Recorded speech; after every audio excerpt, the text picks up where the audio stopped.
श्री प्रभु रामचंद्र की जय. बजरंग बली की जय. आज आपण इथं सगळे रामकथेच्या दिवसात आणि आपल्याला कथा ऐकताना विषय कळलेलाच आहे. रामायणातील स्त्रिया या विषयामध्ये आपण पूर्ण ऐकणार आहोत, सांगणार आहे. पण श्रीरामाची कथा ही जशी जशी ती पुढे जाईल त्याच्यामध्ये फक्त आपल्याला स्त्रियांना प्राधान्य द्यायचे, कारण काही स्त्रियांचं चरित्र हे खूप छोटं आहे आणि सीता चरित्र मोठं आहे, पण आपल्याला रामकथेला विशेष होतं. त्यामुळे ती आपण आपली पुढे सरकताना ह्या सगळ्या चरित्रात येणाऱ्या स्त्रियांचा आपण अभ्यास करणार. समस्त मानव जातीमध्ये ज्या दोन देवता आहेत त्या मर्यादा पुरुषोत्तम श्रीराम आणि श्रीकृष्ण, आणि माणसाने त्यांचा आदर्श घेतलेला आहे. आणि या दोन दैवतांनी आपल्या आचरणातून माणसांना कसे वागावे हे शिकवले. या दोन्ही चरित्रांचा अभ्यास फक्त रामायण आणि महाभारतातच नव्हे तर श्री पद्मपुराण, श्रीदेवी भागवत, श्रीमद भागवत अशा इतर पुराण ग्रंथांमधूनही हे चरित्र आलेलं आहे. आता पुराण या शब्दाचा आपण नेहमी कसा घेतो की खूप जुनं. पुराण ग्रंथांमध्ये आलंय हे सगळं आपल्याला जुनं आणि उपयुक्त नाही आत्ताच्या काळात असं वाटतं. पुराण म्हणजे खूप जुनं की व्यर्थ. जाता जाता सहज आपल्याला अनेक आपण विधानं करतो, ऐकतो, हे पुराण लावून असते, झालं का पुराण, असं सहज आपली वाक्य होत असतात. म्हणजे याचा अर्थ असा की उपयुक्त नाही, जे खूप जुनं आहे असं ते पुराण. पण हा असा अर्थ नाहीये. पुरा नवम भवती इति, म्हणून जे खूप जुने झालेले आहे ते नित्य नूतन आहे. आणि अशा ह्या जुन्या पुराण्या ग्रंथांमधून आलेले विषय आहेत ते आत्ताच्या काळातही उपयुक्तच आहेत. आणि त्यात आलेली तत्वे ही त्रिकालबाधित सत्य आहे. रामकथा ही त्रेतायुगात जरी घडून गेलेली असली तरी त्यातील आत्ता काळात सुद्धा त्यांच्या अवतार लीलांचे बोध आपण या काळातही घेतले पाहिजे. तसेच आहे माणसाने रामचरित्रातून किंवा रामकथेतून काय घ्यायचे तर समर्थ रामदास स्वामी आपल्या मनोबोधात सांगतात की भजाया जनी पाहतात राम एक, करी बाण एक, मुखी शब्द एक, क्रिया उद्धरे पाहता सर्व लोक, भजावा जनी राम जानकीचा विवेक. तर समर्थांच्या मते अनेक देवदेवतांची चरित्र घडून गेली आणि त्या सगळ्या चरित्रांच्या मध्ये, सगळ्या कथांच्या मध्ये रामकथा ही श्रेष्ठ आहे. कथा शंकराची, कथा कार्तिकाची, कथा चंडिकेची, कथा मोरयाची, कथा व्यंकटाची, कथा मोरयाची, कथा व्यंकटाची, कथा विठ्ठलाची, कथा मल्लाची, कथा भैरवाची, कथा नरसिंहाची, कथा वामना भार्गवाची, कथा कौरवा पांडवा माधवाची, कथा इंद्रादी ब्रह्मादिकाची, समस्तांमध्ये श्रेष्ठ या राघवाची. अशा या श्रेष्ठ राघवाच्या कथेचा आपण वाचन, श्रवण आणि आचरण सुद्धा लहान थोर आणि स्त्री पुरुषांनी जर केलं तर कुटुंब आणि समाजच नव्हे तर राष्ट्राचीही उन्नती होईल. समर्थ म्हणतात जनी पाहता, म्हणजे एक बाणी आणि एक मुखी असा जो राम आहे त्याचा विवेकबोध आपण घेतला पाहिजे. कारण श्रीरामाच्या कार्यातून त्यांनी त्रैलोक्याचा उद्धार केला. मग ह्या रामाचा विवेकबोध आपण घेतला पाहिजे. म्हणजे काय केलं पाहिजे तर रामचरित्राचा आपण अभ्यास केला पाहिजे, रामकथा ऐकल्या पाहिजे, रामकथेचे संस्कार झाले पाहिजे. तसं पाहिलं तर आपल्या रोजच्या दैनंदिन जीवनामध्ये रामाने आपलं जीवन राबलेलं आहे. एखाद्या गोष्टीमध्ये सार नसेल तर आपण काय म्हणतो की त्यात काही राम उरला नाही असं म्हणतो. आणि आता अजूनही आपल्याकडे महाराष्ट्रात अशा काही गावांमध्ये बरीच लोक, विशेषतः पुरुष लोक जेव्हा एकमेकांना भेटतात तेव्हा अभिवादन करताना राम राम असे म्हणतात. एखादी व्यक्ती इहलोक सोडून गेली तरी त्याने राम म्हटले असं आपण म्हणतो. अगदी बाळाच्या जन्मानंतर वारसे करताना सुद्धा पहिलंच असतं आपलं की राम या कृष्ण, म्हणजे जन्मापासून मृत्यूपर्यंत, अगदी मृत्यू झाल्यानंतर निरोप देताना सुद्धा श्रीराम जयराम म्हटलं जातं. असं रामाने आपलं जीवन घातलेलं आहे. एखाद्या 100% गुणी औषधाचं वर्णन जेव्हा आपण करतो तेव्हा आपण रामबाण औषध असे म्हणतो. मग असं हे रामाने आपलं जीवन घातलेलं आहे. जन्मापासून मृत्यूपर्यंत राम आपण कित्येक वेळेला शब्द ऐकतो, बोलतो, सांगतो. रामकथाही आपल्याला बऱ्याच जणांना बालपणापासून माहिती आहे. काही जण वेगळा अभ्यास करतात, राम जाणून घेतात. पण आपल्याला ह्या रामकथेचा संस्कार करायचा आहे. तो धार्मिक दृष्टीने तर करतातच, पण आपल्याला राष्ट्रीय दृष्टिकोनातून पण याच्याकडे पाहिजे. कारण रामराज्य हे सुराज्य म्हटलं जातं. रामराज्यासारखं सुराज्य आजपर्यंत अजून खूप राजे जरी होऊन गेले, खूप राज्य सुंदर होती, पण रामराज्यासारखं अजून कुठल्याही राज्याचं नाव घेतलं जात नाही.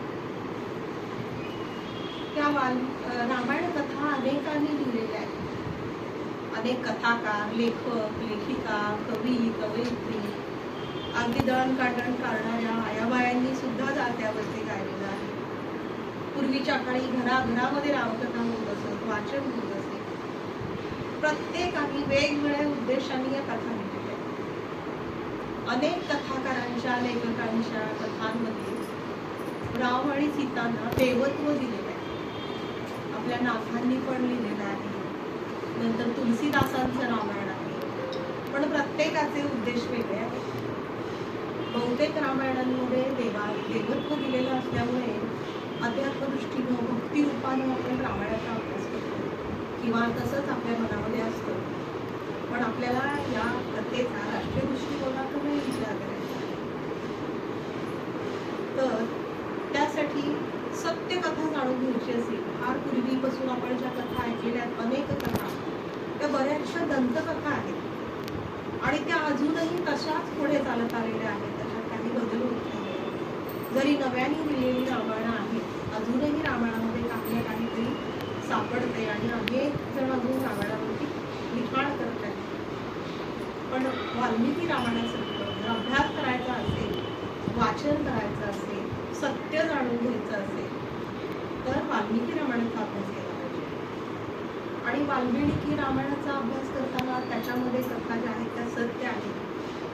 तर त्याच्या पाठीमागे पण असं आहे की वाल्मिकी त्या काळामध्ये होते आणि वाल्मिकींच्याच बाबतीत एक आपल्याला दंतकथा अशी सगळ्यांना माहिती आहे की वाल्मिकी हे पहिल्यांदा वाल्या कोळी होते. खरं तर त्या हास्यास्पदच आहे, कारण वाल्या कोळीचं वाल्मिकी ऋषी नव्हे कधी. म्हणजे जो वाटमारी होता त्या वाटमाऱ्याने एवढी तपस्या करून वाल्मिकी ऋषी झाले आणि त्यांना नारदांनी सांगितलं की तुझं पाप धुवून टाकण्यासाठी तू राम राम म्हण. राम राम नाही म्हणता आलं तर निदान मरावरा तरी म्हण, पण तुझ्याकडून पुण्य होऊ दे. आणि अशा पद्धतीनं पुण्य प्राप्त करून मग वाल्मिकी ऋषी झाले. तर ही दंतकथा आहे पूर्ण. आणि आपण आता दंतकथा विसरल्या पाहिजे, सत्याचा शोध घेतला पाहिजे, सत्य जाणलं पाहिजे. मग हे वाल्मिकी ऋषी मुळातच जन्माने ऋषी कुळात जन्मले होते, ज्ञानी होते, त्यांनी अभ्यास केला होता, वेदांचा अभ्यास केला होता, वेदशास्त्रांचा अभ्यास, तपश्चर्या केलेली होती. असे हे वाल्मिकी ऋषी संपूर्ण ज्ञानी, तापसी आणि तपश्चर्या केली. त्यांच्या एकदा मनात आलं की मला अशा एका राजाचं चरित्र लिहायचं आहे की जो सत्यप्रिय, न्यायप्रिय, मर्यादशील आणि प्रचंड पराक्रमी आहे. अशा राजाचं मला चरित्र लिहायचं आहे किंवा काव्य लिहायचे त्याच्यावरती. आणि त्यासाठी ते स्वतः नारदांकडे गेले आणि नारदांना त्यांनी सांगितलं असं की मला हे असं चरित्र किंवा कथा आणि काव्य लिहायचं आहे तेव्हा नारदांनी सांगितलं की त्यांनी विचारलं असा कोणी राजा होऊन गेलाय का? तर होऊन गेला नाहीये, पण आत्ता सध्या पृथ्वीवर अयोध्येमध्ये दशरथ पुत्र राम आहे आणि तू त्याचं चरित्र तुम्ही लिहा. आणि त्याप्रमाणे नारदांनी त्यांना ते चरित्र सांगायला सुरुवात केली. आणि पुढे ज्या वेळेला श्रीरामांनी दुसऱ्यांदा सीतेचा त्याग केला त्यावेळी सीतेला वाल्मिकी ऋषींनी आपल्या आश्रमात घेऊन गेले. ते अंतर्ज्ञानीच होते, त्यांना सगळं माहीत होतं आणि ते स्वतः चरित्र लिहितच होते. तर त्यांना समजल्यावर ते तिला येऊन आपल्या आश्रमात घेऊन गेले. तिचा मुलीसारखा सांभाळ केला. पुढे तिला जे 2 पुत्र जन्मले त्यांना त्यांनी गीत रामायण शिकवलं आणि गीत रामायणातून त्यांनी रामापर्यंत सगळं रामचरित्र पोहोचवलं. आणि हे 2 पुत्र तुझेच आहेत हे त्यांच्यापर्यंत रामापर्यंत पोहोचवलं. आणि तिथे मग सीतेने सुद्धा आश्रमात वाल्मिकीच्या आश्रमात आल्यानंतर त्यांना चरित्रामध्ये सांगायला मदत केली. सीतेने सुद्धा त्यांना चरित्र सांगितले. आणि अशा दृष्टीने हे चरित्र जे रामचरित्र आणि रामकथा आहे ती घडली आहे ती सगळी खरीच्या खरी आहे. जसं जसं घडलं तसं तसं ते चरित्र लिहिलं गेलेलं आहे. त्याच्यामध्ये कुठेही अवास्तवता किंवा मनोरंजनात्मक असं काहीही नाही आहे. वाल्मिकी रामायण हे सगळं सत्य आहे. तसंच राम आणि सीता हे पूर्ण मानवी रूपात होते. तर माणसांच्या ज्या भावना होत्या राग, नैराश्य, भीती, उदासीनता, प्रेम, वात्सल्य, मोह, अगदी सीतेचा हट्ट तर अतिशय अवास्तवच होता ना. सगळं रामायण पुढचं घडलं ते सीतेमुळे घडलं ना, पण तिचा त्यावेळेला विनाश आल्यामुळे ते तसं घडलं. अक्षरशः सगळ्या गोष्टी ज्या घडायच्या असतात त्या जशाच्या तशा घडत असतात. हे तर राम होते. सामान्य माणसाच्या सुद्धा तशाच घडतात. श्रीरामांच्या आयुष्यात सुद्धा जे लिहून ठेवलं होतं ते सगळं जसं ते तसं घडलं. तर अशा ह्या मानवी भावना सगळ्या ह्या श्रीराम आणि सीतेकडे होत्या.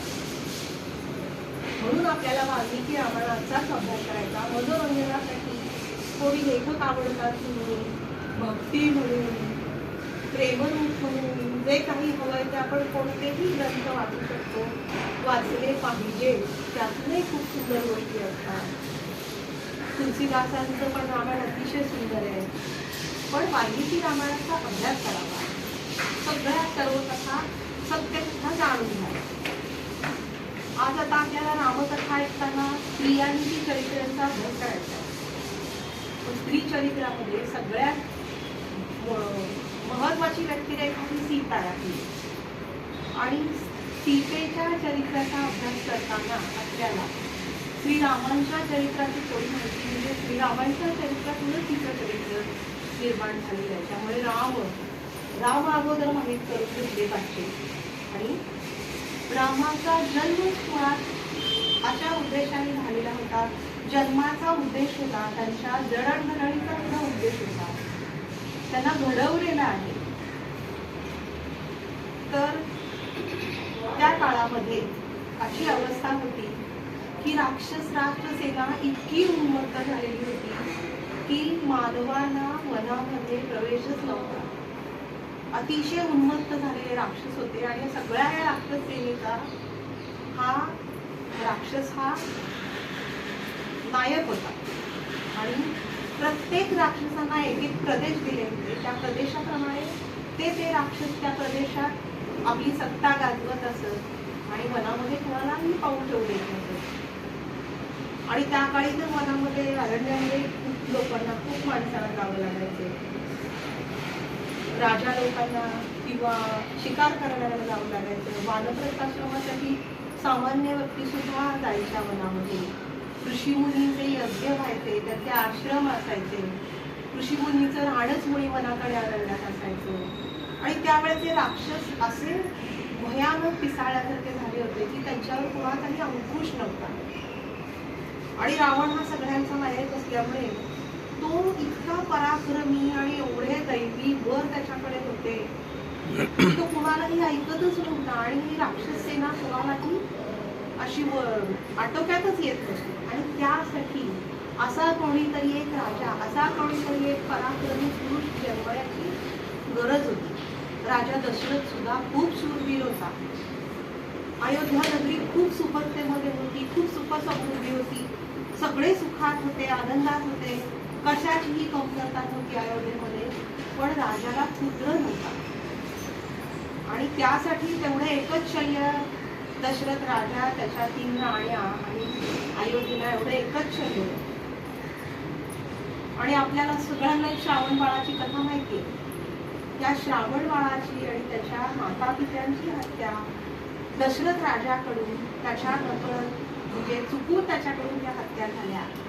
आणि जेव्हा त्या श्रावण बाळाच्या आई वडिलांना पाणी द्यायला दशरथ राजा गेले तेव्हा किती जरी काळजी घेतली तरी त्यांना सगळं काय झालं ते लक्षात आलं. आणि ते इतके दुःखाने, इतके व्याकुळ होऊन एवढे विवळ झाले, एवढा राग आला त्यांना आणि इतका वाईट शाप त्यांनी राजाला दिला की तू सुद्धा असाच पुत्रवियोगाने तळतळून मरशील. आणि राजाला अतिशय दुःख झालं. आतून इतका राजा घाबरला, त्याला काय करावं कळलं नसेल राजाला. त्यांनी जाऊन वसिष्ठ, त्यांचे कुलगुरू होते, त्या कुलगुरू वसिष्ठाला जाऊन सांगितलं की माझ्या हातून अशी पातक झालेली आहे आणि मी आता काय करू. तर वसिष्ठ म्हणाले तुम्हाला जो शाप मिळालाय तो तर खरा होणारच, पण तुम्ही त्यातून एक चांगलं काढा की पुत्रवियोग होणार आहे, म्हणजे पुत्र होणार आहे. तर त्याचं एक तुम्ही सुख माना, पुत्र होणार आहे तुम्हाला. आणि आता आपण पुत्र प्राप्तीसाठी पुत्रकामेष्ठी यज्ञ करू. आणि मग पुत्रकामेष्ठी यज्ञ करण्याचं ठरलं.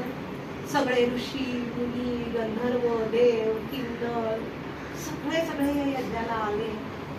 तो यज्ञ व्यवस्थित पार पडला आणि त्या यज्ञाचा जो प्रसाद होता तो प्रसाद या राण्यांना, राजाला दिला. तर राजाने त्याचे 2 भाग केले. तर 2 भागामध्ये अर्धा भाग त्यांनी राजाने स्वतः प्राशन केला आणि उरलेल्या अर्ध्या भागामध्ये आपली आवडती राणी कैकेयी आणि ज्येष्ठ राणी कौसल्या असा दोघींनाच दिला. फक्त सुमित्रेला दिलाच नाही. एवढी सुमित्रा दुर्लक्षित होती राजाकडून. पण त्या 3ही राण्या होत्या, सौती होत्या, तरी त्यांच्यामध्ये अतिशय समंजसपणा होता. निदान त्या काळी, त्यावेळी, पुढे काही गोष्टी घडल्या पण त्यावेळी तरी त्या 3ही एकमेकींना समजावून घेत होत्या. समंजसपणा होता, प्रेम होतं. त्या दोघींना अतिशय वाईट वाटलं आणि त्यांनी दोघींनी पण आपल्यातला अर्धा भाग सुमित्रेला दिला. आणि पुढे आपल्याला सगळ्यांनाच माहिती आहे या दोघींचा अर्धा प्रसाद घेतला आणि तिला एक तरी 2 जोडे पुत्र झाले. असं या राजाला एकही पुत्र नव्हता आणि एकाच वेळी त्याला 4 पुत्र झाले. अयोध्या सगळी आनंदली, सगळ्यांना आनंद झाला, सगळं छान सुरू झालं. आणि राम आणि हे बाकीचे 3ही राजपुत्र या वसिष्ठांनी विद्या द्यायची किंवा वेदाभ्यास शिकवायचा ही जबाबदारी घेतली. त्या यज्ञाच्या वेळेला, पुत्रकामेष्ठी यज्ञ केला त्यावेळेला सगळ्या ऋषी मुनींनी जसा ह्या रामाचा जन्म हेतू पुरस्सर मुद्दाम झाला होता राक्षसांचा निपात करण्यासाठी आणि रावण वध करण्यासाठी. रावण का उन्मत्त झाला होता? त्याच्याकडे तो शंकराचा भक्त होता, शिवाय त्याच्याकडे अनेक कला, विद्या, शास्त्र संपन्न होता. तो रावणाचे वडील ऋषी होते, विश्रवा ऋषी, आणि त्याची आई मात्र कैकसी राक्षसी होती. आणि ते 4 बहीण भावंड रावण, कुंभकर्ण, विभीषण आणि शूर्पणखा. आपल्या कथेमध्ये जसं सगळं मागे पुढे होईल अशा पद्धतीनं सगळी कथा लक्षात येईलच, पण जसे जसे संदर्भ येईल तसं मी पहिल्यांदाच कथन करते आता, पण सगळं व्यवस्थित होईल आणि मागे पुढे फक्त होईल. तर अशा त्या रावणाला ही 4 भावंड जी होती, तर त्यामध्ये शूर्पणखा आणि हा आपला कुंभकर्ण पूर्ण राक्षसीच होते. पण विभीषण हा जो होता हा पूर्ण धार्मिक होता आणि रावण होता हा अर्धा पूर्ण राक्षसी प्रवृत्तीचा म्हणायला हरकत नाही. आणि त्यानं सगळ्या विद्या, कला, शास्त्र, देवदेवतांचे वर, शंकराचे वर त्याच्याकडे एवढे होते आणि एवढं त्यांनी तपश्चर्या करून इतक्या काही गोष्टी मिळवलेल्या होत्या आणि त्यामुळे थोडा त्याला गर्व होता आणि इतका त्याला महाग होता, त्यामुळे हिंमत एवढा झाला होता की त्याला कोणी जिंकूच शकणार नाही असं त्याचा समज होता. आणि ते त्या काळात चुकलं पण असा तो उन्मत्त झालेला रावण ह्या रावणाच्या वधासाठी आणि ह्या राक्षस सेनेला उन्मत्त झालेल्या राक्षस सेनेचा निष्पात करण्यासाठीच रावण जन्माला होता. तर ह्या रामाला घडवण्यासाठी त्यावेळेला पुत्रकामेशी यज्ञाच्या वेळी सगळ्या ऋषीमुनींनी जवळजवळ संकल्प सोडला होता रावणाच्या वधाचा. आणि कोणी कोणी काय काय कामं करायची, रामाला विद्या कोणी द्यायची, शस्त्रास्त्र कोणी द्यायची, कोणी शस्त्रास्त्र शिकवायची आणि वनवासाला जायचं सुद्धा सगळं ठरलेलं होतं. जसा एखादा चित्रपट, आपण एखादा चित्रपट बघतो त्याची सुरुवात आणि शेवट सुद्धा कधी कधी आपल्याला माहीत असते, पण ज्यानं निर्माण केलाय त्याला तर चित्रपटाची सुरुवातीपासून ते शेवटपर्यंत सगळंच माहीत असतं. मध्ये कोण येणार आहे, काय काय कथा करणार आहे, तर हे रामायणाची सुद्धा हे सगळी रामायणाची कथा या ऋषीमुनींना सगळ्यांना माहिती आहे. रामाने कधी कुठे जायचंय, काय करायचं आहे, पुढे आपल्याला कथानकामध्ये सगळं लक्षातच येणार. कधी राम अहिल्याचा उद्धार करायला जाणार आहे, कधी मिथिलेमध्ये जाणार आहे, कधी कुणाचा वध करणार आहे, हे सगळं सगळं ठरलेलं असतं आणि सगळं ठरल्याप्रमाणे पार पडलेलं आहे रामायणाच्या सगळ्या कथा. तर ह्या रामांना विद्याभ्यास पूर्ण झाल्यावर त्यांच्या मौढी बंधनानंतर वसिष्ठांनी सांगितलं की आता पर्यटनासाठी आम्हाला पाठवायचं. एवढे लहान होते राम, पण तरी पर्यटनासाठी पाठवायचं कशासाठी, तर त्याला बाहेरची सगळ्या मनातली स्थिती काय आहे ही समजायची. काय राक्षसेना आहे, मानवाने कसं बाहेर जगू देत नाहीयेत, वनामध्ये येऊ देत नाहीये, ऋषींच्या हत्या कशा होत आहेत, मानवांच्या हत्या कशा होत आहेत, हे राक्षसेना काय करते. आणि ते सगळं खरोखर राम ज्याला पर्यटनाला जाऊन आले तेव्हा त्यांना एवढं नैराश्य आलं, इतके उदास झाले की त्यांना काही सुचत नव्हतं, त्यांना काय करावं कळत नव्हतं रामाला. आणि दशरथ राजा खरं तर ज्या वेळेला पर्यटनाला जाणार राम म्हणल्यावरच त्यांना अतिशय भीती वाटली होती की एवढे राम लहान आहेत आणि बाहेर रंजका काढण्यात आणि अरण्यात जाणार.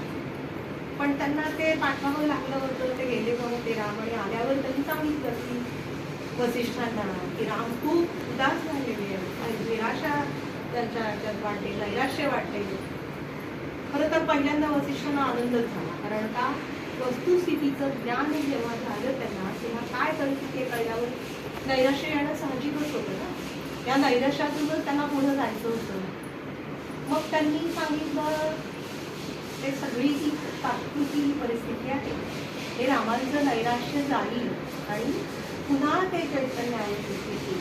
आणि त्यासाठी त्यांनी योग वसिष्ठ हा ग्रंथ लिहिला. नैराश्य म्हणजे अजूनही असं म्हणतात की हा योग वसिष्ठ ग्रंथ जर वाचला तर कितीही यश असलेल्या व्यक्ती सुद्धा जे आपलं निराशा आल्यामुळं, उदासीनता आल्यामुळं, दुःख झाल्यामुळं, जे असे आपलं रोजची कर्तव्य सुद्धा विसरले की सगळ्या आपल्या रोजच्या क्रिया त्यांनी बाजूला ठेवल्या आणि नुसतं दुःखात घडून गेलेले आहेत, तर त्यांना सुद्धा हा योग वसिष्ठ त्यांना माणसात आणायला, आपलं जीवन जगायला, आपलं रोजचं कार्य करायला याची मदत होईल असं म्हटलेलं आहे. मग हा योग वसिष्ठ हा ग्रंथ रामांसाठी वसिष्ठांनी लिहिला आणि रामांचं नैराश्य कसं गेलं. पुढे विश्वामित्र पुन्हा एकदा दशरथाकडे आले आणि ते आल्याबरोबर त्यांनी स्वागत वगैरे केलं आणि सांगितलं तुम्हाला काय पाहिजे ते मागा. दशरथ राजा बऱ्याच वेळा असं दशरथ राजाकडून व्हायचं की कोणालाही काहीही नाहीच म्हणायचं नाही, ते द्यायचे, कबूल करायचे, वचन पण द्यायचे, पण कधी कधी त्यांची खूप पंचायत व्हायची. पुढेही बघणार आहेत आपण कैकेयीला वर घेऊन फसली करते. तर आता सुद्धा ते इतके पसतात की विश्वामित्राला म्हणतात काय हवं ते मागा, त्यांना काय वाटतं की हे विश्वामित्र गुरु काय मागणार आहेत मागून मागून? द्रव्य मागतील, होमासाठी तूप मागतील, काय मागणार? ऋषी काय मागणार आहे? पण ते म्हणतात नाही, बघ तू नक्की देशील ना, तू देशील म्हणतोय, वचन देतोय. मग ते म्हणतात हो तुम्ही मागा तरी. मग विश्वामित्र म्हणतात मला राम पाहिजे.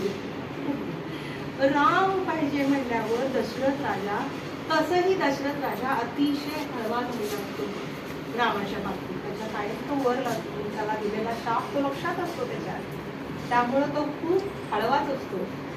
आणि रामाला आता परत पाठवायचं विश्वामित्रांबरोबर म्हणल्यावर त्याचं मन असं चालवलं, काय करावं, ह्याला नाही म्हणावं पण ते ब्रह्मर्षी आहेत विश्वामित्रजी, पण होय म्हणावं तरी ते त्यांनी कारण काय सांगितले, रामाला कुठं घेऊन जाणार आहे, दंडकारण्य घेऊन जाणार आहे.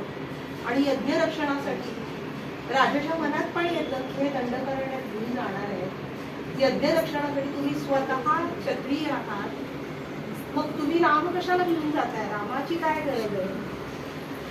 तर म्हणतात ते स्वतः बसणार असतात यज्ञाला. यज्ञ जर ते स्वतः करणार असतील तर इथं राक्षस ज्या वेळेला यज्ञ चालू असताना येतात चालून, त्यावेळेला त्यांच्या त्या यज्ञापासून रक्षण कसं करायचं यज्ञाच्या राक्षसांपासून? म्हणून मला राम हवा आहे. मग राजाला काय करावं, होय म्हणावं की नाही म्हणावं असे संभ्रमात राजा असतात. पण वसिष्ठांना विचारतात, वसिष्ठांचं आणि विश्वामित्रांचं असतं पक्क वैर असतं दोघांचं. आणि मग त्यांना वाटतं की आईच्या वसिष्ठांना जर विचारलं तर ते नाही म्हणतील आणि आपली आपोआप सुटका होईल. पण असं काही नसतं, त्यांचं वैर हे आपापसात असतं.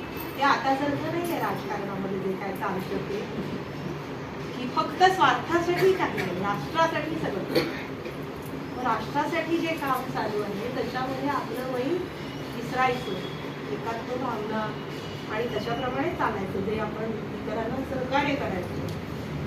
कारण वसिष्ठांना माहिती होतं की विश्वामित्र कशासाठी नेत आहेत, यज्ञ रक्षणासाठी नेत आहेत. पण विश्वामित्रांनी जबाबदारी घेतलेली आहे की रामांना सगळी शस्त्रास्त्र शिकवायची आहेत, मंत्र द्यायचे आहेत आणि राक्षसांबरोबर लढायला कितपत राम तयार झाले. आणि घाबरत तर नाहीयेत ना, पुढे 12 वर्षाचे असतात राम फक्त त्यावेळी. कुठल्याही पित्याला काळजी वाटणारच. पण वसिष्ठ जेव्हा होकार देतात, हो जाऊ देत विश्वामित्रांबरोबर, तेव्हा त्यांचा नाईलाज होतो दशरथाचा आणि ते घेऊन जातात बरोबर. मग विश्वामित्र म्हणा घेऊन जाताना आला लक्ष्मण बरोबर पुढे, मी पण येणार रामाबरोबर धाकटा भाऊ.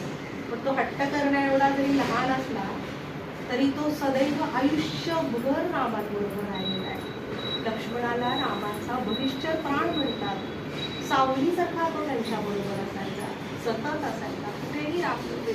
पुढे रामाबरोबर वनवासाला सुद्धा लक्ष्मण गेलेला आहे, तर लक्ष्मण पण त्यांच्याबरोबर जातात. आणि अशी राम लक्ष्मणाची जोडी घेऊन विश्वामित्र निघतात अरण्यात जायला. आणि एका ठिकाणी एक वन लागतं, ताटका वन त्याचं नाव असतं.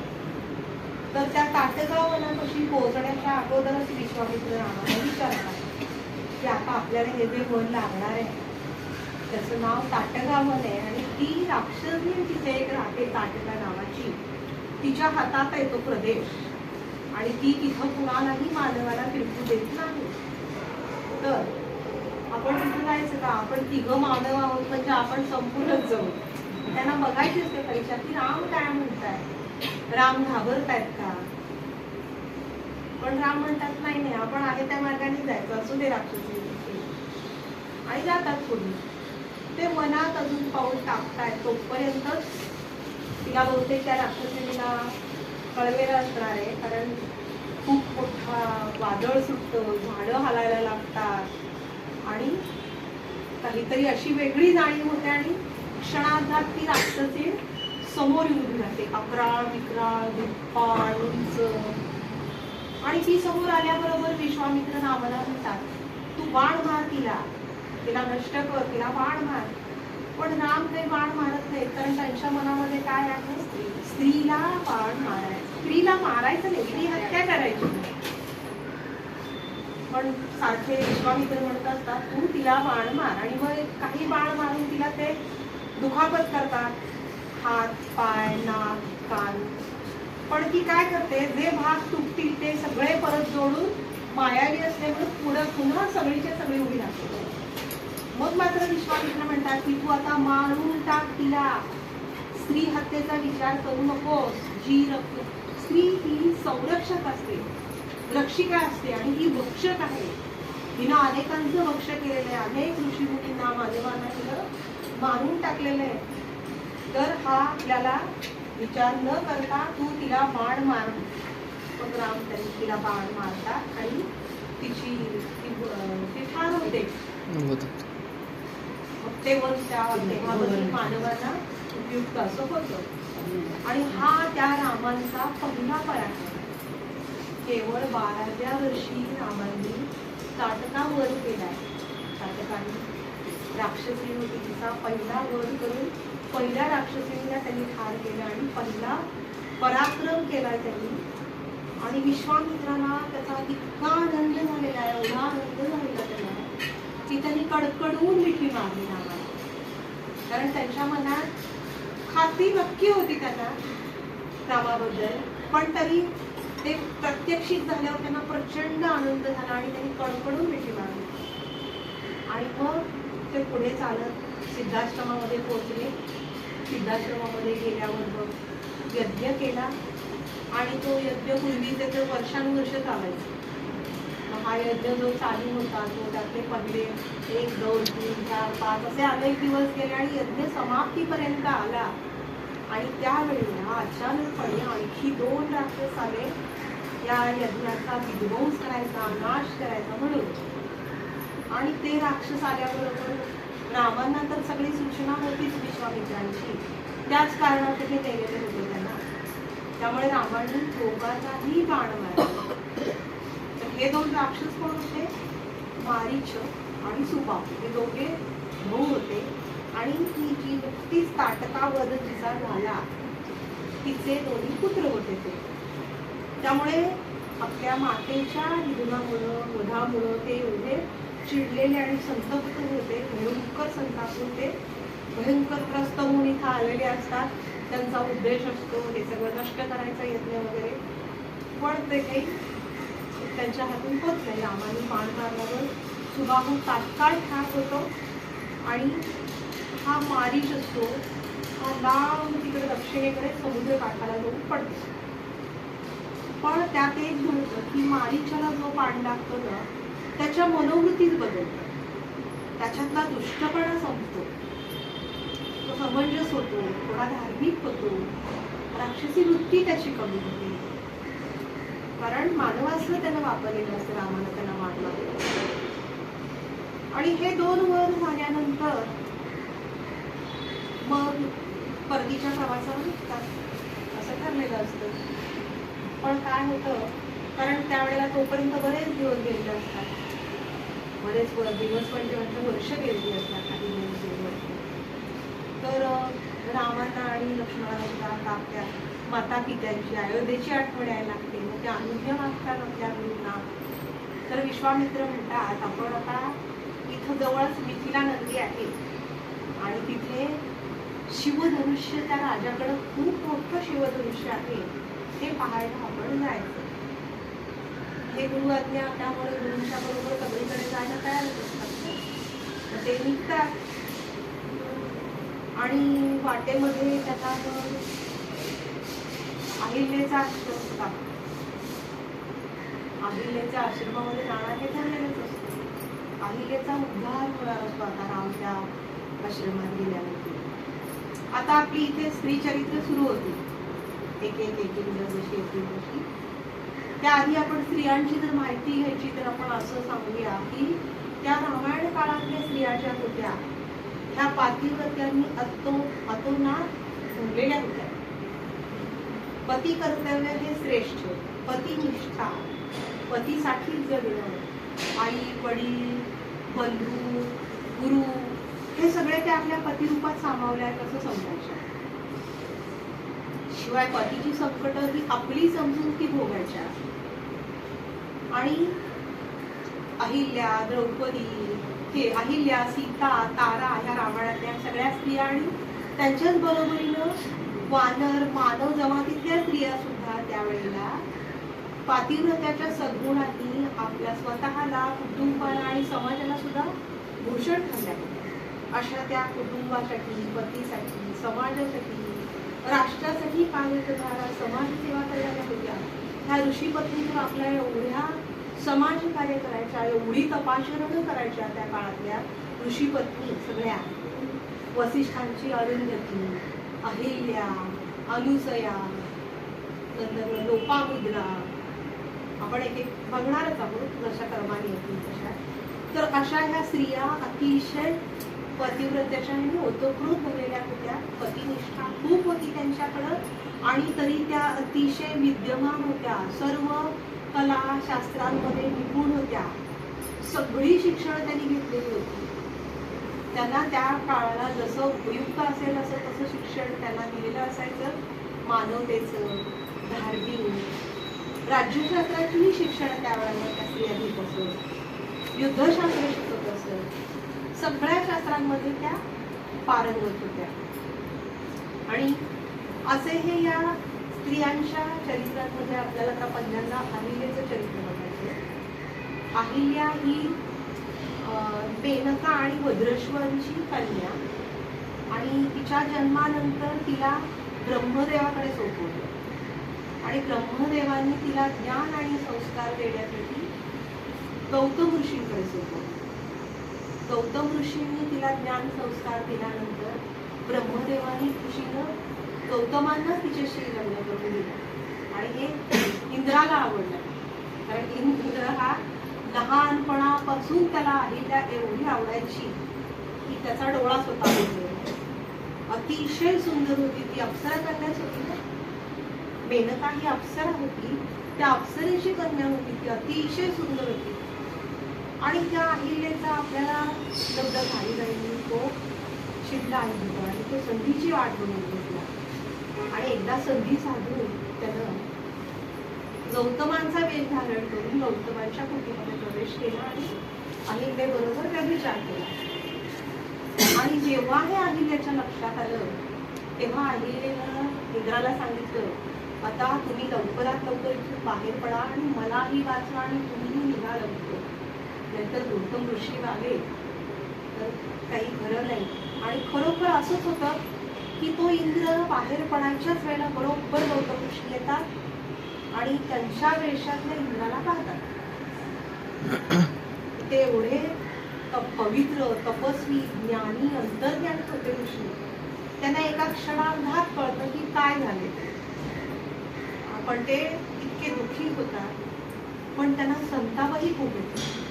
अधर्माचरण आणि पापाचरणाबद्दल शिक्षा त्या क्षणी झाली पाहिजे. त्यामुळे ते त्या इंद्राला शाप देतात, तुझं पौरुषत्वच नष्ट होईल. आणि अहिल्या त्यांची पत्नी पण ते तिला म्हणतात, तू दगड होशील, शिळा होशील, तू शिळा हो.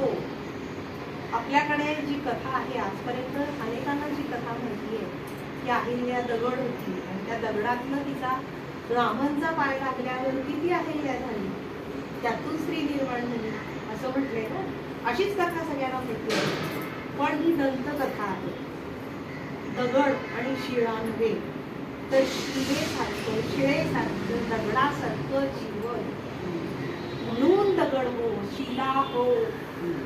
शिला हो म्हणजे शिळा हो, शिळा म्हणजे दगड.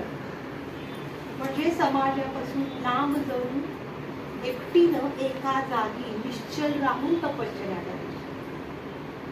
आणि असा शाप तिला दिला.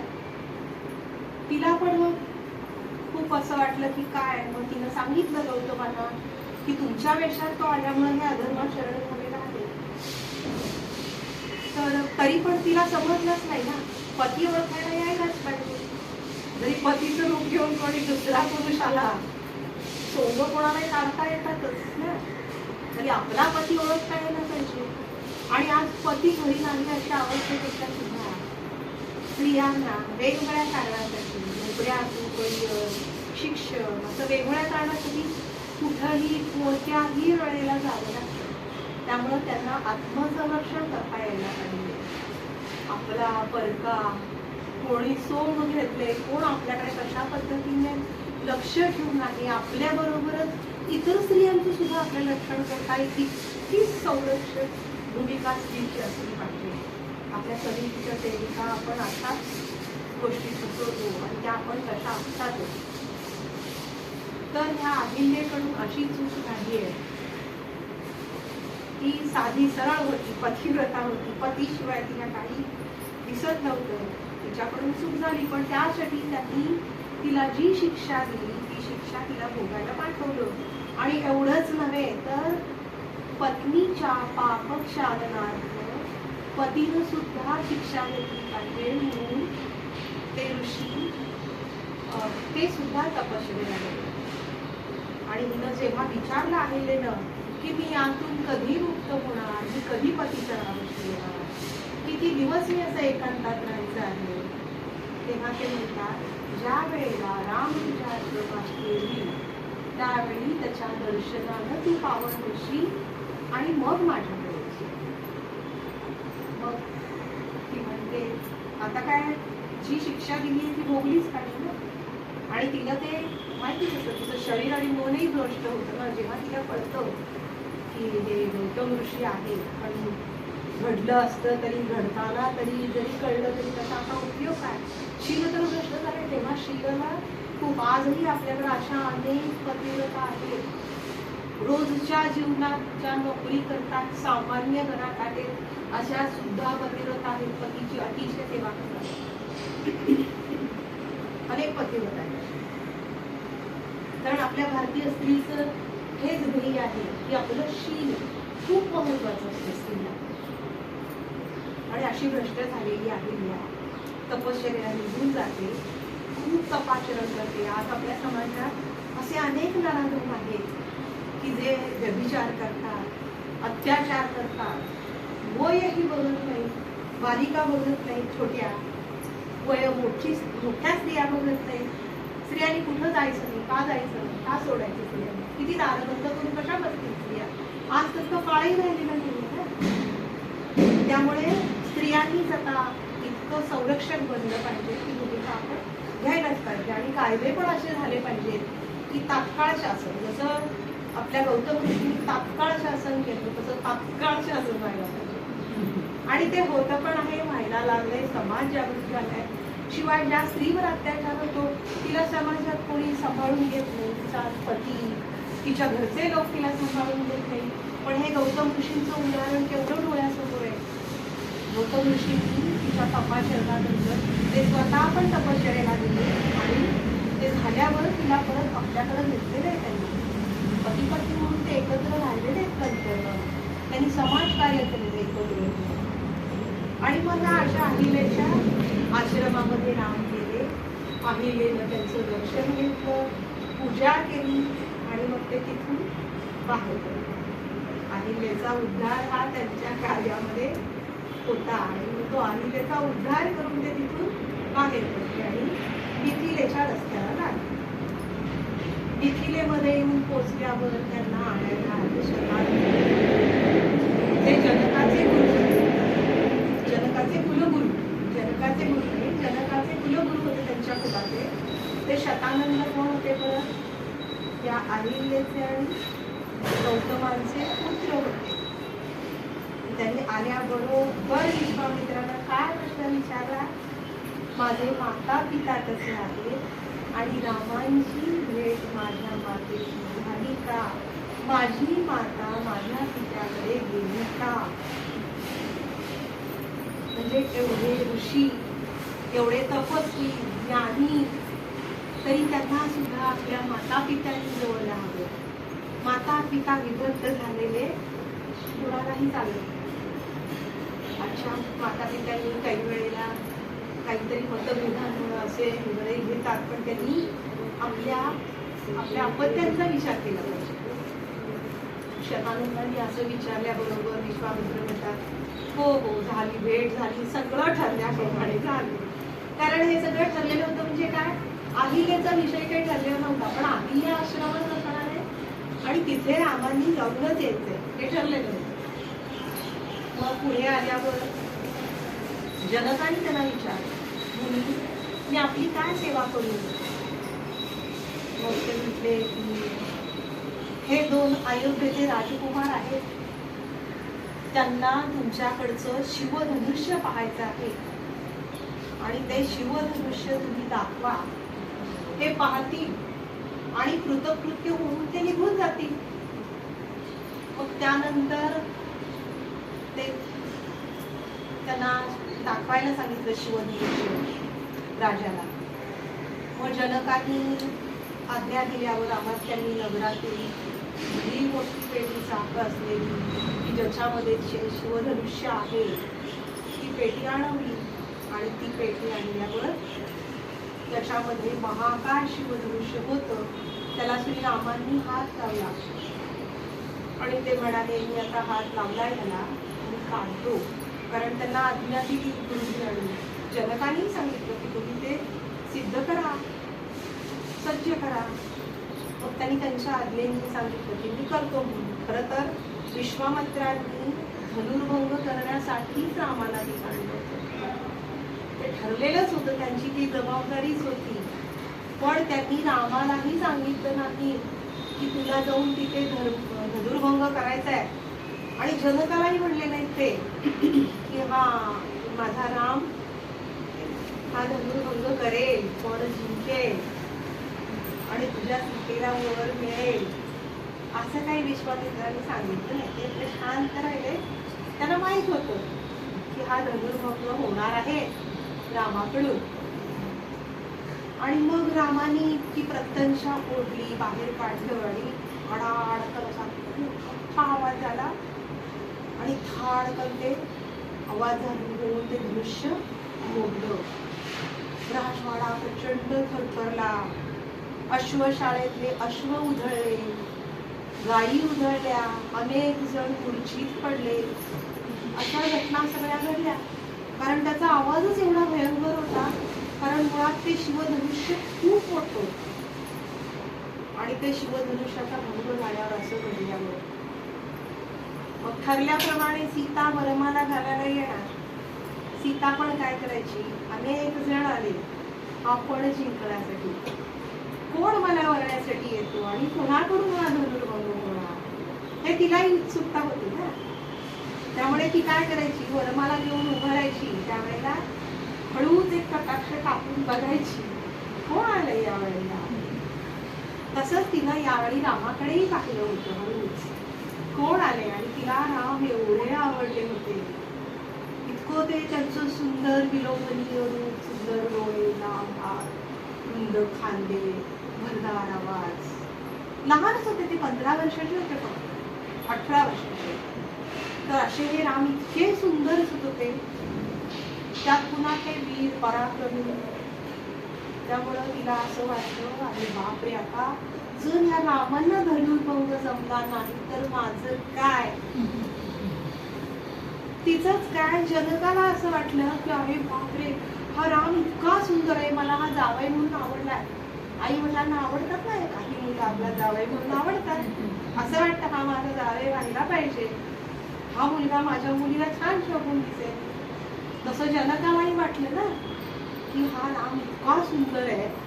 पण त्यांना ही भीती वाटली की अरेच्छा, आता जर ह्या रामानं धनुर्भंग केला नाही, याला नाही जमला तर मी सीता कशी देणार. जर जनकाला असं वाटलं तर सीतेला वाटलं साहजिकच आहे ना. सीतेला वेगळ्या दृष्टिकोनाची, तिला पती म्हणून तो आवडला. मग तिनं काय केलं, ते शिवधनुष्य होतं शिवाचं.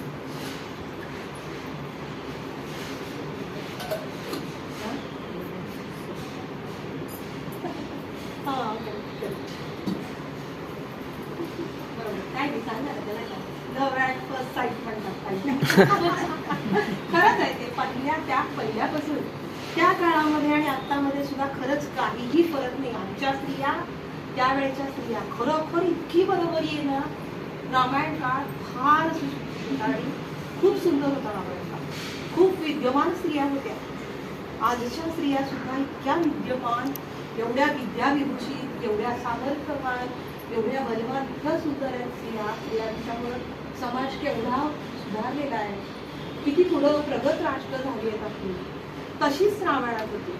आणि अगदी या छोट्या छोट्या गोष्टी सुद्धा खरोखर राम आणि सीतेमध्ये लव ॲट फर्स्ट साईट असंच होतं. कारण विधिलिखितच असं होतं ना. तो नारायण अवतार आहे, ती लक्ष्मी आहे, ते वरून येतानाच ठरवून आलेले आहे की लग्न ही स्वर्गात ठरतात म्हणतात, ते खरंच आहे ना. तर असं तिच्या सीतेच्या मनात आलं आणि सीतेनं मग आता स्वयंवर हा विषय असा आहे. सीतेचं खरंच स्वयंवर झालं, स्वयंवर झाले सीतेचे हे गाणं आपल्याला जुनं खूप सगळ्यांनी ऐकलेलं असणार आहे. तसंच नाटक, सिनेमा, कथा, कादंबऱ्या सगळीकडे सीता स्वयंवराचे प्रसंग खूप सुंदर रंगवलेले असतात. आणि सीता स्वयंवर हा विषय खूप आवडीचा आहे हा खरं. पण स्वयंवर झालं नाही. पुराणामध्ये फक्त 3 स्वयंवर झाले. 3 सत्यवान सावित्री, नळ दमयंती आणि श्रीकृष्ण रुक्मिणी. स्वयंवर स्वतःचा वर, स्वतः निवडणे म्हणजे स्वयंवर अशी त्याची व्याख्या. पण आजपर्यंत या वधूच्या पित्यांनीच पण ठेवले. आम्ही द्रौपदी स्वयंवरात सुद्धा त्या पित्यांनी ते ठेवले होते आणि ते पण जिंकल्यानंतर मग आपल्या कन्या त्या वरांना अर्पण केलेलं आहे. आणि इथे सुद्धा तशीच घटना झालेली आहे. जनकांनी पण ठेवलेलं आहे की धनुर्भंग कोण करेल त्याला मी माझी कन्या म्हणजे स्वयंवर झालंच. पण आपल्या तुलसीदासांच्या रामायणामध्ये आहे धनुर्भंग केलं ना त्यावेळेला सीता जवळ उभी असताना तिच्या मनात हा विचार आला की आता रामांनी मला वरलं नाही तर, धनुर्भंग झाला नाही तर मी काय करायचं, कसं करणार मी आता. एवढी चिंतेनं ती व्याकुळ झाली. मग तिनं शिवालाच वंदन करून आधी आळवलं, भरपूर गौरीला आळवलं. हे शिवा, तू मंगल देवता आहेस, तू माझं मंगल कर आणि ह्या रामांकडून हा धनुर्भंग होऊ दे, मला हा वर मिळू दे, अशी तिनं प्रार्थना केली. आणि गौरीला पण विनवलं, हे गौरी, माझ्या वरासाठी माझा हा जो कोण आहे हा जिंकू दे. रामांनी या रामांच्या मनगटामध्ये एवढं बळ येऊ दे की हे महाकाय धनुष्य आजपर्यंत अनेक वीर पुरुष पराक्रमी पुरुष रावण सुद्धा येऊन गेलेला असतो. कुणालाही जे जमलेलं नाही ते या रामाला जमू दे आता. आणि मला हे राम हवे. आपल्याकडे लग्नामध्ये गौरीहार म्हणून बरोबर हो, त्या तिथे यायचे आपल्याला.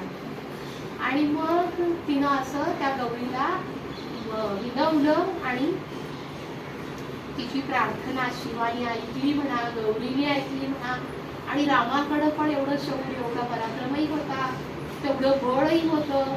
आणि दुसऱ्या बाजूने असा विचार जर आपण केला, म्हणजे असा आहे केलेला आहे विचार की वाल्मिकी ऋषींना त्यांनी जे लिहिलेलं आहे हे आपले विश्वामित्र आहेत ते कोणाचे, शंकराचे भक्त आहेत. आणि विश्वामित्रांना शंकराचे भक्त, शंकराची जवळीक असल्यामुळे त्यांनी शंकरांनी जी शस्त्रास्त्र बनवली होती. आता आपल्याला बघा, आपल्या मुलांना आपले मोबाईल आणि कम्प्युटर, लॅपटॉप पटकन दुरुस्त करता येतात. काही बिघडलं तर बरोबर, किंवा त्यातले काही असेल तर ते पटकन सॉल्व्ह करतात. कारण ते आता ते रोज त्याच्याशी खेळतायत, त्यांना माहिती आहे ते सगळं कसं वापरायचं किंवा काय ते. किंवा एखादं प्रॉडक्ट जेव्हा असतं त्याचं जे नाव असतं किंवा ते कसं बनलंय तर एकच ढाचा असतो ना, एकच पद्धत एकच असते एखादं प्रॉडक्ट जेव्हा निर्माण होतं. तसं ह्या शंकराची आणि विश्वामित्रांची जी जवळीक होती त्याच्यामुळे त्यांचं ते शिवधनुष्य, त्यामुळे विश्वामित्रांना थोडंसं काहीतरी माहिती होतं, क्लुप्त्या काहीतरी त्यांनी आपल्या रामाला जेव्हा राम नमस्काराला आले गुरुच्या तेव्हा काहीतरी त्यांना सांगितलं.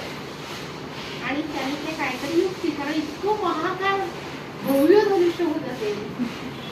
खरं तर सीता सुद्धा अशी होती की दैवी योग तिच्याकडे पण होता आणि तिच्याकडे पण काहीतरी असं होतं कारण जनक राजा रोज त्या धनुष्याची पूजा करत असतो आणि एकदा जनकाच्या अनुपस्थितीमध्ये सीतेनं पण पूजा केलेली असते त्याची.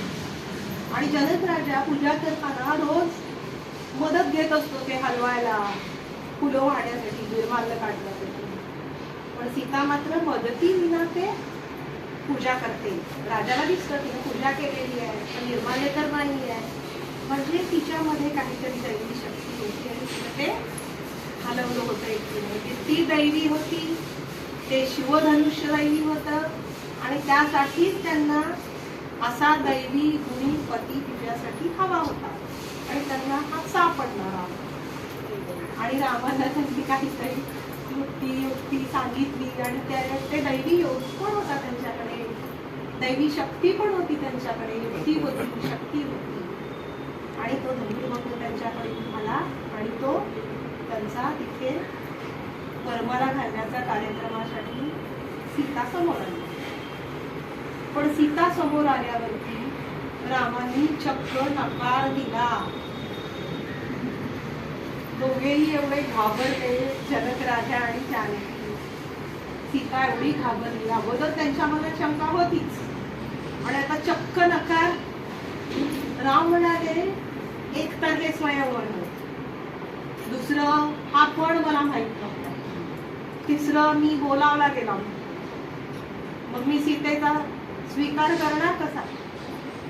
त्यांना खूप काय काय समजून सांगितलं. तर ते म्हणले, मी माझ्या पित्याची आज्ञा घेतो आणि मग आपण विचार करू. मग विश्वामित्र त्यांना सांगतात, अरे दशरथ माझ्या शब्दाबाहेर नाही. जसं एखादा मित्र किंवा एखाद्या घरात बाहेर सांगतो तसं विश्वामित्र म्हणतात की अरे दशरथ काही माझ्या शब्दाबाहेर नाहीये आणि तू सीते तू वरमाला घाल. आणि रामाला सांगतात, तू वरमाला स्वीकार, राजा आल्यावर विवाह होईल आणि आता आपण लग्न ठरवूया. असं म्हटल्याबरोबर सीता वरमाला घालते आणि मग राजाला, दशरथ राजाला बोलवून पाठवलं जातं. 15 दिवसांनी राजा दशरथ आणि वसिष्ठ अयोध्येमध्ये येऊन पोहोचतात. आणि मग आल्यानंतर दोन्ही कुलगुरू वसिष्ठ आणि शतानंद दोघे मिळून राम सीतेची पत्रिका बघतात आणि मग सांगतात की वधूवर अनुरूप आहे. आपल्याकडे गौरीहाराचा विषय राहिला. गौरीहार हा तेवढ्यासाठीच, म्हणजे त्या काळापासून गौरीहार आहे. गौरीहार पुजतो, पण आता सध्या गौरीहाराची स्थिती काय आहे आपल्याला माहिती आहे. एवढी गडबड असते गौरीहार पुजताना. इकडे गुरुजी ओरडत असतात, चला मुलीला गौरीहार पूजा करायला सांगा, लवकर लवकर या. लग्नाची वेळ आलेली असते, गौरीहार मांडलेला असतो आणि त्या मुलीभोवती काय असतं, सगळ्या मैत्रिणी, स्त्रिया, ब्रायडल मेकअप, साड्या, ते अलंकार, दागिने, सगळं गजरे कसे लावायचे, सजायला पाहिजे, अलंकारही घालायला पाहिजे, सगळं सगळं सुंदर व्हायलाच पाहिजे. पण ही गौरीहाराची पूजा पण व्हायला पाहिजे, कारण हे आपले संस्कार आहेत, परंपरेने चालत आलेले आणि त्याच्यामध्ये मन ओतलं पाहिजे. संसार रूपी धनुष्य जर आपल्याला पेरवायचं असेल तर ही गौरी पूजा झाली पाहिजे आणि गौरी हार हा पुजलाच पाहिजे. त्यांनी ऐकलं पाहिजे. आपल्याकडे कन्या कमी आहे तिथे, पण हा गौरी हार, ती गौरी हार म्हणजे प्रार्थना आहे. गौरीला आणि शिवाला ही प्रार्थना आहे आणि त्या प्रार्थनेचं स्वरूप इतकं सुंदर असतं की मनापासून केलेली प्रार्थना देवांपुढे, देवीपुढे पोहोचत असते. हे म्हणून तर जग चाललंय, अजूनही सुंदर जग आहे. मग ह्या प्रार्थनेमध्ये इतकं महत्व असतं की प्रार्थना ही मनापासून केली पाहिजे. पण आपल्याकडे नवरीला काय झालेलं असतं, बिचारीला खरं त्याला खरं सुचवून देत नाही. सगळा दोष काही तिचा नसतोच, पण कोणी तिचे केस पकडलेले असतात, साडी पण असतं, मेकअप लावत असतं, तिच्या डोक्यात वरातही विचार असतात, आई काय म्हणत असते ते पण असतं. सगळंच तिला विचारल्या त्याला खरंच अवस्था खूप नाजूक आणि अवघड अवस्था असते तिची. पण तिला फक्त हे शिकवलं पाहिजे की प्रार्थना केली पाहिजे. तुला हे संसार रूपी धनुष्य उद्या पेलवायचं आहे त्यावेळी मुलीनं पिवळं वस्त्र नेसायचं असतं आणि नाव बदलतात लग्नात. त्यावेळची ती प्रथा आहे. प्रथा आजही आहे, पण त्या फक्त रूढी राहिल्या आहेत. आणि दुसरं म्हणजे तिनं आपलं पहिला जन्म सोडून दुसऱ्या जन्मात पदार्पण केल्यासारखाच तो प्रसंग असतो. आपण सुद्धा जर ह्या गौरीहाराचं महत्त्व आपल्या कन्यांना, आपल्या मुलींना, पुढच्या पिढीला समजून सांगितलं तर इथून पुढे गौरीहार सुंदर होतील. गौरीहाराच्या हे खूप सुंदर असतात. कार्यालयामध्ये सोय असते, गुरुजी सांगत असतात, पण जेमतेम नाईलाजाने हाडी कुंकू वाहून दिली आपल्या पाठात लागणार. पण मुलींना येत नाही. असं असतं. नाही, काय प्रार्थना करत नुसती पूजा करायची असते. अक्षता बाळ करायचं असतं आणि नामस्मरण करायचं असतं. दुसरं काय असं ते लक्षात. पण तिथं काही मिनिट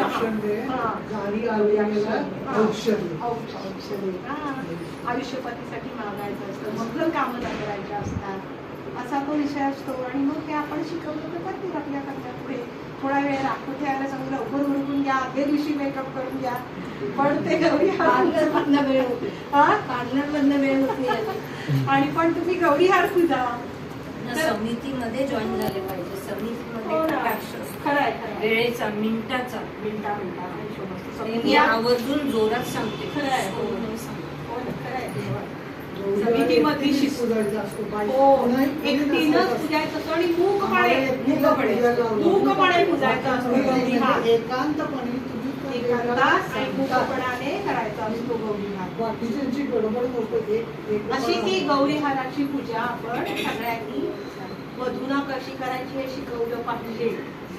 तसंच रामायणामध्ये रामायणकालीन स्त्रिया ज्या होत्या त्या लग्न करताना आपल्या कन्यांना उपदेश करायच्या. ज्येष्ठ स्त्रिया, माता, की गृहस्थाश्रम कसा पाळला पाहिजे, गृहिणी धर्म कसा पाळायचा, पत्नी धर्म म्हणजे काय, नंतर अतिथी देवो भव हा संस्कार, हे सगळं आज काय आपण शिकू शकतो. आपली मुली खूप उच्च शिक्षित असतात, त्यांना सगळं समजत असतं, पण खरं आता हे संस्कार पुन्हा एकदा छोट्या मुलांचे संस्कार वगैरे झालेत म्हणजे सुरू, तसे हे कन्यांसाठी पण झाले पाहिजे. झाले पाहिजे